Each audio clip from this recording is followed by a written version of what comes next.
अस्सलाम वालेकुम स्टूडेंट्स। आज जो हम टॉपिक पढ़ेंगे वो ट्रांजिशन एलिमेंट्स के इम्पोर्टेंट टॉपिक में शामिल है, नेमिंग ऑफ कोऑर्डिनेशन कंपाउंड्स। अच्छा स्टूडेंट्स, कोऑर्डिनेशन कंपाउंड्स को जो आईयूपीएक नेमिंग दी जाती है उसके लिए ख़ास रूल्स हैं, ठीक है, जिसको आपको फॉलो करना पड़ता है जब भी आप कोऑर्डिनेशन कंपाउंड को नेमिंग देते हैं। तो वो रूल्स पहले स्टडी कर लेते हैं, फिर उसके बाद उस रूल्स के मुताबिक हम एग्जाम्पल को स्टडी करेंगे और हम ये एनालाइज करेंगे किस तरीके से आप कोऑर्डिनेशन कंपाउंड को नाम देंगे। तो सबसे पहले आता है कि कैटाइन को नाम दिया जाता है एनाइन से पहले, ठीक है। आप सबसे पहले क्या करेंगे, जब भी कोई कंपाउंड होता है तो उसका एक जो होता है वो कैटाइन होता है, पॉजिटिव एंड होता है और एक नेगेटिव होता है। कैटाइन जो होगा वो पॉजिटिव एंड होगा और जो एनाइन होगा वो नेगेटिव एंड होगा। तो जब भी आप किसी कंपाउंड को नाम देते हैं तो सबसे पहले कैटाइन को नाम दिया जाता है और एनाइन को उसके बाद नाम दिया जाता है। इसी तरह जब कोऑर्डिनेशन कंपाउंड को आप नाम देंगे तो सबसे पहले कैटाइन को नाम देंगे और उसके बाद आपने एनाइन को नाम देना है। अच्छा, अब आपने कैटाइन को जब नाम दे दिया तो उसके बाद आती है बारी कोऑर्डिनेशन सफ़ियर की बारी आती है, ठीक है। जब आप नाम दे रहे होते हैं कोऑर्डिनेशन सफ़ियर को, ठीक है, कोऑर्डिनेशन सफ़ियर का मतलब ये है कि आपके पास लेट्स सपोज आपके पास क्या होता है कि ये आपके पास एक कंपाउंड है जिसमें आपके पास FeCN6 है और बाहर K4 है, ठीक है। तो ये जो आपके पास ब्रैकेट में मौजूद है, स्क्वायर ब्रैकेट में जो चीज़ मौजूद है उसको आप बोलते हैं कोऑर्डिनेशन सफ़ियर। तो ये कैटाइन हो गया, ये एनाइन हो गया। पहले कैटाइन को नाम देंगे, फिर उसके बाद कोऑर्डिनेशन सफ़ियर को नाम देंगे। कोऑर्डिनेशन सफ़ियर को नाम देने के लिए आप क्या करते हैं, आपको रूल फॉलो करना पड़ता है। उसमें आप करते हैं कि in naming the coordination sphere ligand are named in alphabetical ligands are named in alphabetical order regardless of the nature and number of each। अच्छा, जो लिगेंड्स होते हैं उनको आप अल्फ़ाबेटिकल ऑर्डर में जो है वो आप नेम देंगे, ठीक है। आप इससे कोई फ़र्क नहीं पड़ेगा उनकी नेचर कैसी है, वो एनानिक लिगेंड है, वो जो है वो न्यूट्रल लिगेंड है। आपने उनको अल्फ़ाबेटिकल ऑर्डर में ही उसको नाम देना है और हमें इससे भी नहीं फ़र्क पड़ेगा कि लिगेंड का जिस लिगेंड का जो है वो नंबर ज़्यादा है, ठीक है। ये उन कोऑर्डिनेशन सफ़ियर की बात की जाती है जिसमें एक से ज़्यादा लिगेंड होता है। जैसे कि आपके पास एग्जांपल आ जाए कि ये जो है, इसी की एग्जांपल को हम देख लेते हैं। K4 FeCN और यहाँ पर 4 आ जाए और यहाँ पे Cl2 आ जाए, ठीक है। तो अब हम क्या करेंगे, यहाँ पे तो चलिए ये एक सियानो भी हो गया और क्लोरो C से दोनों स्टार्ट होते हैं। अगर हम लेट्स सपोज FeCN4 और NH2, ठीक है। अच्छा, अब देखिए एक हमारे पास जो है वो ये जो जितने भी ये वाले अमोनिया हो गया, आपके पास NH3 हो गया, आपके पास वाटर हो गया, कार्बोनिल हो गया, ये जो है वो न्यूट्रल लिगेंड्स में आते हैं, न्यूट्रल लिगेंड्स में आते हैं। जबकि सियानो, ठीक है, साइनाइडाइन, फ्लोराइडाइन, आयोडाइडाइन, ब्रोमाइडाइन, ये सारे जो हैं वो आपके पास एनाइनिक लिगेंड्स में आते हैं। अच्छा, तो अब हमारे पास कोऑर्डिनेशन सफ़ियर के अंदर जो है वो एक एनानिक लिगेंड मौजूद है और एक हमारे पास न्यूट्रल लिगेंड मौजूद है। अब हमने ये नहीं देखना कि हम जो है वो न्यूट्रल को पहले नाम दें या हम जो है वो एनानिक को पहले नाम दें। हमने ये देखना है कि जो अल्फ़ाबेटिकली पहले आ रहा है, अल्फ़ाबेटिकली जो है वो अमोनिया पहले आता है और सी जो है वो बाद में आता है, तो हम अमोनिया को नाम देंगे और फिर उसके बाद हम सियानो पर आएंगे, ठीक है। तो ये अपनी इस चीज़ को देखना है और हमने ये नहीं देखना कि 4 जो नंबर हैं वो सियानो के हैं, यहाँ पर साइनाइडाइन के हैं। तो हम सियानो में इस वजह से कह रही हूँ कि हम ये जो नेक्स्ट जो अभी पढ़ेंगे ना पॉइंट, उसमें आपको बताती हूँ कि हम एनानिक लिगेंड्स को हम साइनाइड को सियानो क्यों कर देते हैं, फ्लोराइड को फ्लोरो क्यों कर देते हैं और आयोडाइड को आयोडो क्यों कर देते हैं। तो अब हमने ये नहीं देखना कि इसके सारे 4 जो है वो CN लगे हुए हैं और 2 जो है वो NH3 लगे हुए हैं। तो इस वजह से हमें ज़्यादा नंबर वाले को पहले नाम देना चाहिए और कम नंबर वाले को हम बाद में नाम देना चाहिए। हमने क्या करना है, हमने अल्फ़ाबेटिकली नाम देना और हम अल्फ़ाबेटिकली जो है वो अमीन को ही नाम देंगे। अच्छा, ये अब आपके पास आ गया। कि नेमिंग द कोऑर्डिनेशन सफ़ियर जो है वो लिगेंड को नाम दिया जाता है अल्फ़ाबेटिकल ऑर्डर में, और हमें इससे कोई फ़र्क नहीं पड़ना चाहिए कि उनकी नेचर क्या है या नंबर जो है वो हर लिगेंड का क्या है, ठीक है। और उसके बाद हमने सेंट्रल एटम को हमने नाम देना है, ठीक है। जब कोऑर्डिनेशन सफ़ियर में आती है बात, इसकी कोऑर्डिनेशन सफ़ियर इसकी बात आती है, तो हमने पहले लिगेंड को नाम देना है, लिगेंड को अल्फ़ाबेटिकल नाम देना है, ठीक है। उसके बाद हमने मेटल एटम को नाम देना है, ठीक है। यानी लिगेंड को नाम देने के बाद जो बारी आती है वो मेटल एटम की आती है। अच्छा, अब आता है कि जो prefixes di, tri, tetra, penta, hexa etcetera are use to specify the number of coordinated ligand. अब जैसे आपके पास यहाँ पे डाई आ गया, ये टेट्रा आ गया, आपने ये यहाँ पर हेक्सा आ गया, ठीक है। इस तरीके से आपने ना उनको पहले लिखना है कि कितने नंबर हैं उनका, और उसके बाद आपने लिगेंड का नाम लिखना है। आप कहते हैं कि जो एनायनिक लिगेंड होते हैं और उनका आप क्या करते हैं, उनके आखिर में ओ का इजाफा कर देते हो। जैसे आपके पास हाइड्रोक्साइड आयन से हाइड्रोक्सो हो जाएगा, कार्बोनेट से कार्बोनेटो हो जाएगा। इसी तरह आपके पास यहाँ पर जो फ्लोराइड था उससे फ्लोरो हो जाएगा, आयोडाइड से आयोडो हो जाएगा, और ब्रोमाइड से ब्रोमो हो जाएगा। अच्छा, अब जो न्यूट्रल लिगेंड होते हैं, न्यूट्रल लिगेंड में आपको बताया है कि आपके लिए जो अभी इस क्लास के लिए जो इम्पोर्टेंट न्यूट्रल लिगेंड है वो आपके पास अमोनिया है, वाटर है और कार्बोनेट है, ठीक है। तो ये जो न्यूट्रल लिगेंड है, इनके जो नेमिंग में आपको एज इट इज़ ही रहने देते हैं, ठीक है। आप इनके आखिर में कोई ऐसा चेंज नहीं करते जैसे आपने एनायनिक लिगेंड में किया है। तो जब न्यूट्रल लिगेंड को आप नेम देते हैं तो उसके लिए आप यूजुअली वो अनचेंज रहता है। जैसे कि NH3 के लिए अमीन आ जाएगा, अमीन के लिए, ठीक है, वाटर के लिए एक्वा, और CO कार्बोनेट, ठीक है। इसके लिए आप एज इट इज़ उसको लिखेंगे। वो हम अभी इसकी एग्जांपल्स डिस्कस करते हैं तो उसमें हम पढ़ते हैं। अब अगली बात आती है, जो अब आपने क्या नाम दे दिया, लिगेंड्स को नाम दे दिया, एनायनिंग हो गए तो आखिर में ओ का इजाफा कर देंगे। अगर आपके पास न्यूट्रल है तो उसका अनचेंज रहने देंगे, और आपने नंबर का भी उनका देखना है कि डाई है, ट्राई है, टेट्रा है, ठीक है। वो हमने पहले उनको जो इनका नंबर है वो इंडिकेट करने के बाद उसको हमने लिगेंड को नाम देने के बाद अब बारी आती है आपके पास मेटल एटम की। जब मेटल एटम क्या होती है कि अगर मेटल एटम जो है वो एनायनिक हो, ठीक है, एनायनिक सफ़ियर के अंदर हो, यानी आप इसको पढ़ लेते हैं पॉइंट को। Suffix ATE comes at the end of the name of the metal if complex represent N A9, otherwise it remain unchanged. अब इस चीज़ का क्या मतलब है? अब देखें कि आपके पास कुछ ऐसे होते हैं कि जिसमें जो कैटाइन सिंपल होता है और एनाइन कम्प्लेक्स होता है, और एनाइन जो है वो आपके पास एक कोऑर्डिनेशन सफ़ियर होता है, ठीक है। अगर आपके पास इस तरह का हो कंपाउंड, तो आपने क्या करना है, जो सेंट्रल एटम है उसके आखिर में AT का इजाफा कर देना है, ठीक है। फीरेट हो जाएगा, ठीक है, फेरिक से फीरेट, फेरिक से फीरेट हो जाएगा, ठीक है। आपने इसी तरह कॉपर से क्यूपरेट, और सिल्वर का आर्जिनेट आ जाएगा, ठीक है। इस तरीके से आपने उसको AT का इजाफा कर देना है। लेकिन ये अगर आपके पास लेट्स सपोज इस तरह का कोई हो कंपाउंड, जैसे ये आपके पास आ गया FeCN6 और Cl3, ठीक है। अब देखिए कैटाइन J है और एनाइन आपके पास सिंपल है, ठीक है। इसमें आपने इस जो सेंट्रल एटम है इसके आखिर में ATE का इजाफा नहीं करना, ठीक है। इसमें आपने ATE का इजाफा नहीं करना, क्योंकि यहाँ पर ये क्या कहना चाह रहा है, यहाँ पर ये यही कहना चाह रहा है कि suffix ATE comes at the end of the name of metal if complex represent N A9. Complex कौन सा, यानी कोऑर्डिनेशन कम्प्लेक्स, ये वाला कोऑर्डिनेशन सफ़ियर अगर एक एनाइन को रिप्रेजेंट कर रहा हो तो हम ATE का इजाफा करते हैं मेटल एटम के आखिर में। लेकिन अगर कम्प्लेक्स जो है वो आपको पास कैटाइन को रिप्रेजेंट करे तो आप उस मेटल के आखिरी में ATE का इजाफा नहीं करते, ठीक।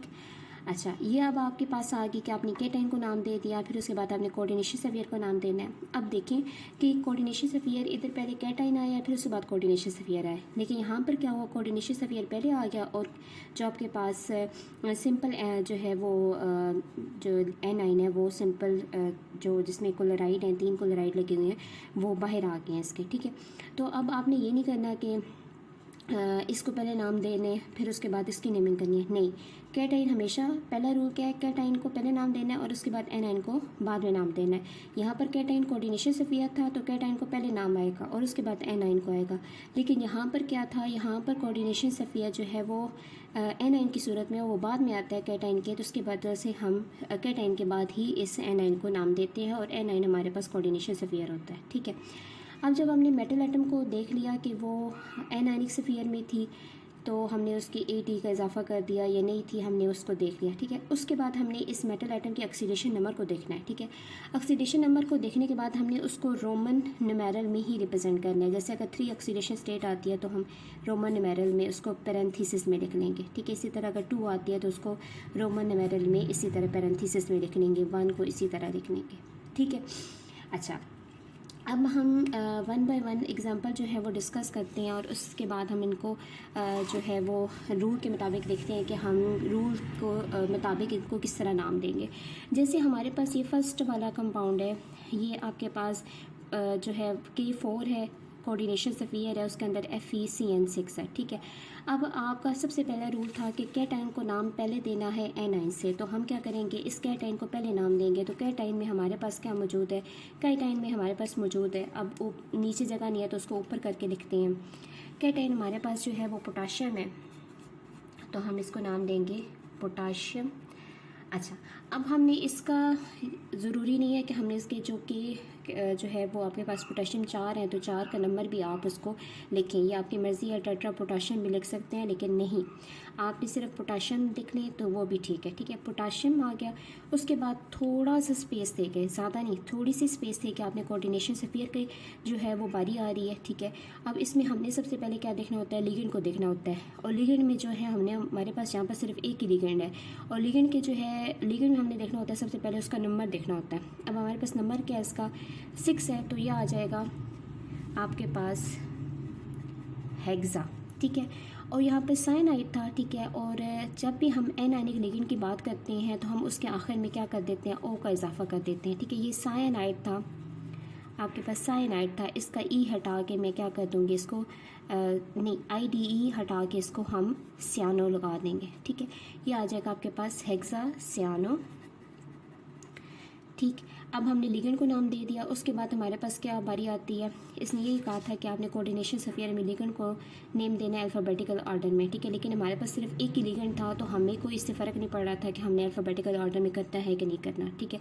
वो तब बात आएगी जब हमारे पास 2 लिगेंड होंगे, लेकिन हमारे पास एक ही लिगेंड था।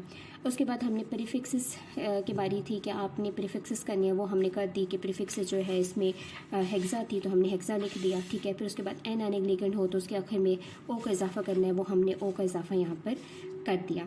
अब अगली जो है उसका 5वां पॉइंट है, 5वां में तो लिगेंड के बारे में कह रहे हैं।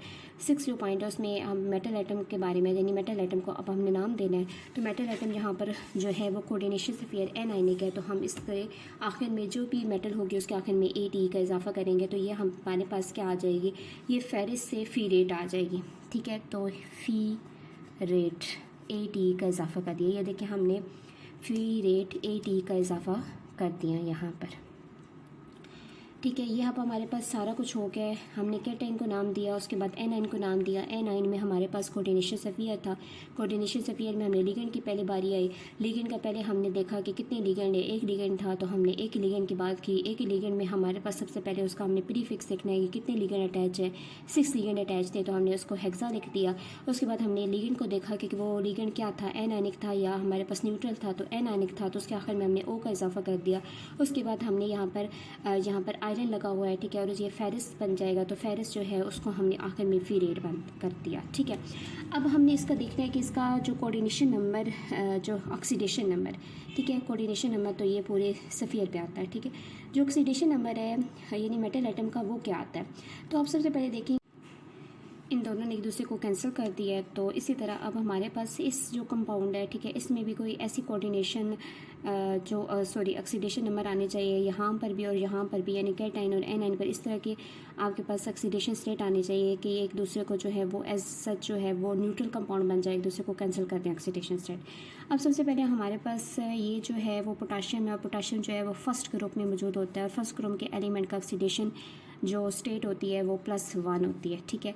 अब ये 4 अटैच इसके साथ पोटेशियम, तो इसके साथ 4 आ जाएगा, तो ये क्या हो गया बाहर जो क्या। अब हमारे पास इस कोऑर्डिनेशन स्फीयर के ऊपर ऐसा कोई चार्ज आना चाहिए कि -4 इसकी, ठीक है। अच्छा, अभी हमें यहाँ से तो पता चल गया कि +4 और -4, यहाँ पे +4 आई है तो यहाँ पर भी -4 आनी चाहिए, यानी अंदर जो है वो जितनी भी चीज़ें हैं उनका कोई ऐसा ऑक्सीडेशन स्टेट निकलना चाहिए कि बाहर जो है वो -4 आए। अब देखिए यहाँ पे साइनाइड है, तो साइनाइड पर जो है आपके पास -1 होता है, ठीक है। तो -1 को आप 6 से मल्टीप्लाई करेंगे तो ये -6 हो जाएगा, ठीक है। अब बाहर आना चाहिए -4, ठीक है। तो अब यहाँ पे -6 में से ऐसी क्या चीज़ जो है यहाँ पर माइनस करें कि बाहर जो है वो -4 आए, तो +2 करेंगे, ठीक है। -6 + 2 जो आएगा वो -4 आ जाएगा। तो इस तरीके से आपकी जो है वो ऑक्सीडेशन स्टेट निकल आई है सेंट्रल मेटल एटम की। तो ये आपके पास क्या आ गई है, 2 आ गई है। तो उसको रोमन में आप लिखते हैं, पैरेंथेसिस में लिखते हैं और इस तरीके से आप ऑक्सीडेशन स्टेट लिख लेते हैं। अब नेक्स्ट जो बात आती है वो आपके पास ये वाला कंपाउंड है, ठीक है। चलिए पहले इसकी बात कर लेते हैं। यहाँ पर पोटेशियम में अंदर 2 तरह की लिगेंड है, एक आपके पास न्यूट्रल लिगेंड है और एक आपके पास एनायनिक लिगेंड है। तो इसका जब हम नेमिंग देंगे तो बिल्कुल उसी तरह से नेम देंगे। सबसे पहले हम इसकी जगह यहाँ पर नहीं है तो हम यहाँ पर इसको कर लेते हैं, ये पोटेशियम आ जाएगा। फिर उसके बाद हमने क्या करना है, अल्फ़ाबेटिकली ऑर्डर में हमने नेम देना है। तो सबसे पहले हम करेंगे अमीन को नाम देंगे, ठीक है। लेकिन इसके साथ जो है वो प्रीफिक्स भी है, तो प्रीफिक्स जो है वो डाई है, 2 अमोनिया अटैच है, तो ये आ जाएगा डाई अमीन। अब आपको बताया था कि न्यूट्रल लिगेंड के हम एज इट इज़ रहने देते हैं, ठीक है। तो ये डाई अमीन आ जाएगा, ठीक है। डाई अमीन के बाद हम जो है वो इस लिगेंड को नाम देंगे, ये आ जाएगा टेट्रा सियानो। और यहाँ पर ये आपके पास क्या आ जाएगा, फी। अच्छा, अब जब हम इसकी बात करेंगे तो हमारे पास ये कोऑर्डिनेशन स्फीयर वो कैटाइन है और उसके बाद हमारे पास यहाँ पर एनाइन आता है जो कि सिंपल है, ठीक है। अब इसमें जब हम नाम देंगे तो ज़ाहिर सी बात है सबसे पहले हमने लिगेंड को नाम देना है। तो लिगेंड को नाम देने के लिए हमारे पास क्या आ जाएगा, यहाँ पर 6 लगे हुए हैं तो हेक्सा, ये कैपिटल आ जाएगा हेक्सा सियानो, हेक्सा सियानो। उसके बाद हमने इसको नाम देना है। अब देखें, अब हमने यहाँ पे पीरियड नहीं लिखना, हमने लिखना है हेक्सा सियानो आयरन, ठीक है। Hexa cyano iron. उसके बाद इसका ऑक्सीडेशन स्टेट का हम अभी लिख लेते हैं कि एज इट इज़ लिख लेते हैं। फिर उसके बाद हम चेक करते हैं क्या आती है इसकी ऑक्सीडेशन स्टेट, और इसके बाद थोड़ी सी स्पेस दे के आपने क्लोराइड, हेक्सा सियानो क्लोराइड। अच्छा, अब आप इनकी ऑक्सीडेशन स्टेट लिख लेते हैं। बाय जो क्लोराइड है उसका -1 को 3 से मल्टीप्लाई करेंगे तो -3 आ जाएगा। अब अंदर क्या आना चाहिए, ये जो कोऑर्डिनेशन स्फीयर है इसका क्या आना चाहिए, +3 आना चाहिए, ऐसी कोई होनी चाहिए, ठीक है। तो आपके पास क्या हो यहाँ पर, तो यहाँ पर आपके पास आ जाएगा -1 × 6 -6 और -6 और यहाँ पर आपके पास क्या आए, यहाँ पर ये है +9 आए, तो ये तब जाके जो है वो +3 होता है। तो ये स्टूडेंट्स जो है वो एग्ज़ाम्पल ठीक नहीं है, क्योंकि यहाँ पर आयरन की इतनी ज़्यादा ऑक्सीडेशन स्टेट नहीं आनी चाहिए, ठीक है। ऑक्सीडेशन स्टेट आयरन की या तो 2 आनी चाहिए या 3 आनी चाहिए, ठीक है। और यहाँ पर भी कोई एग्ज़ाम्पल में गड़बड़ है, ठीक है, जिसकी वजह से इसको 0 नहीं आनी चाहिए यहाँ पर। तो हम इसको नेक्स्ट जो है वो लेक्चर में देखते हैं कि इनकी जो एग्ज़ाम्पल किसी बुक से लेकर हम इनको चेक करते हैं कि हम उसके मुताबिक जो है उनको नेमिंग कैसे देंगे। लेकिन आपको ये समझ आ गई कैसे हमने नाम देना है। तो हेक्सा सियानो आयरन, और यहाँ पर अगर 9 आ रहा है तो आप 9 को एज इट इज़ उसी तरीके से यहाँ पर रोमन नुमेरल में इसको IX लिखे और क्लोराइड आ जाएगा। आई होप आपको वीडियो अच्छी लगी होगी। अगर वीडियो अच्छी लगी हो तो चैनल को सब्सक्राइब करें, लाइक करें और कमेंट करें और इसको शेयर भी करें। अल्लाह हाफिज़।